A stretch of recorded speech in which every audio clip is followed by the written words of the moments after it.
সবসময় জাতীয় ঐক্যে বিশ্বাসী। বেগম খালেদা জিয়ার নেতৃত্বে আমরা 20 বছর 20 দলীয় জোটে আন্দোলন করেছিলাম। ভবিষ্যতে জাতীয় স্বার্থে, দেশের স্বার্থে এবং ফ্যাসিস্ট শক্তি আওয়ামী লীগের বিরুদ্ধে যে কোনো ঐক্যবদ্ধ সংগ্রামে আমরা থাকব।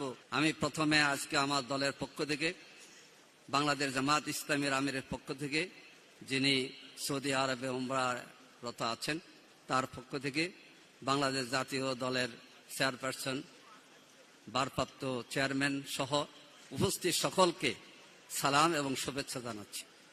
সংগ্রামী ভাই ও বন্ধুগণ, আজকে শহীদ পরিবারের সদস্যবৃন্দ এবং যারা গুম হয়েছে, খুনের শিকার হয়েছে, আহত হয়েছে, তাদের কান্নায় আমাদের চোখের পানি এসেছে। যিনি আজকের উদ্বোধক হিসাবে আছেন, তার চোখেও আমরা পানি দেখেছি। আমার আরেকটি পানির কথা মনে হয়েছে। আজকের যিনি ভারপ্রাপ্ত চেয়ারম্যান, তিনি যখন ১/১১ সরকারের রোষানলে পড়েছিলেন, তাকে দেখে বেগম খালেদা জিয়ার চোখে পানি এসেছিল। সারা বাংলাদেশ রক্তাক্ত, সারা বাংলাদেশের মানুষ মুক্তির প্রত্যাশায় ছিল।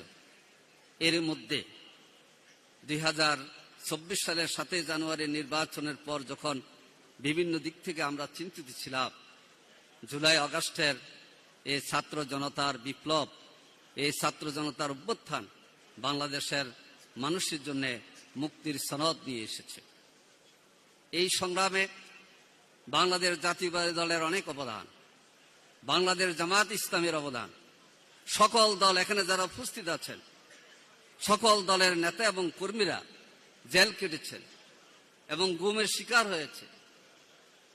এবং গুমের হিসাবের দিক থেকে বিএনপি গুমের শিকার হয়েছে বেশি, জামাত ইসলামী নেতা কর্মীরা গুমের শিকার হয়েছে। এই যে বিধ্বস্ত বাংলাদেশ, ছাত্র জনতার এই গণ অভ্যুত্থানের বার্ষিক পালন করতে গিয়ে আমরা মনে করি যে ফ্যাসিস্টদের বিদায় হয়েছে, কিন্তু ফ্যাসিবাদ বিলুপ্ত হয়নি। আমরা সবসময় জাতীয় ঐক্যে বিশ্বাসী। বেগম খালেদা জিয়ার নেতৃত্বে আমরা 20 বছর 20 দলীয় জোটে আন্দোলন করেছিলাম। ভবিষ্যতে জাতীয় স্বার্থে, দেশের স্বার্থে এবং ফ্যাসিস্ট শক্তি আওয়ামী লীগের বিরুদ্ধে যে কোনো ঐক্যবদ্ধ সংগ্রামে আমরা থাকব ইনশাআল্লাহ। আমি সকলকে ধন্যবাদ জানাচ্ছি যে আসুন, অনেক ত্যাগ স্বীকার করেছেন। এই ত্যাগ স্বীকারে আমাদের দল বেশি করেছে আমি এটা বলবো না, আমরা সবাই মিলে ত্যাগ স্বীকার করেছি।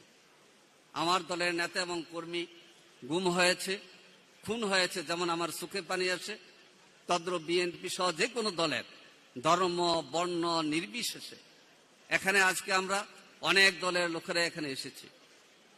ভিন্ন ধর্মের যারা এই আন্দোলনে ভূমিকা রেখেছে তারাও এসেছে। এর জন্য আসুন, সবার জন্য বাংলাদেশ, সংখ্যাগুরু নয়, সংখ্যালঘু নয়, আমরা সবাই বাংলাদেশি, সবার জন্য বাংলাদেশ, আমরা সব দল মিলে গড়ব ইনশাআল্লাহ। আল্লাহ হাফেজ। বাংলাদেশ জিন্দাবাদ, বাংলাদেশ জাতীয় দল জিন্দাবাদ।